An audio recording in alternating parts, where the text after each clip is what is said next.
संध्याकाळ ही सगळ्यांची सारखी नसते. कुणी आशा घरी घेऊन जातो तर कुणी निराशा. कुणी कुणाला पहिल्यांदा भेटून येतो तर कुणी कायमचा निरोप घेऊन परततो. कुणाच्या आयुष्याची नवीन सुरुवात होते तर कुणी जगाला सोडून जातो. कुणाला तरी भरभरून आनंद होतो तर कुणावर दुःखाचा डोंगर कोसळतो.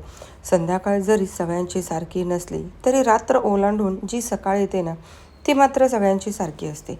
नव्याने उभं राहण्याची संधी घेऊन येते.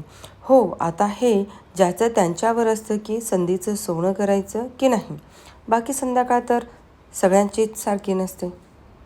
आणि तुम्हाला खरंच सांगू का, हे विचार खरंच माझे नाही आहेत. मी असंच इन्स्टावरती एकदा मी वाचलेलं होतं आणि मला ते खरंच खूप आवडलेलं होतं. म्हणून म्हटलं की चला आपण हे शेअर करू. कारण आपण जर काहीतरी नवीन किंवा एकदम छान असं आपण सुधारू शकतो तर आपले जी फॅमिली आहे की त्यांनाही मला सांगावं असं वाटलं. चला, श्रीषाला आज कुकिंग करायचं होतं, सो त्यासाठी ही तिची धडपड आणि भात करत आहे ते. सो कसा झाला आहे तो भात नक्की नेक्स्ट व्हिडिओमध्ये मी तुम्हाला सांगेन आणि थोडं थोडं हेल्पसुद्धा करते मला.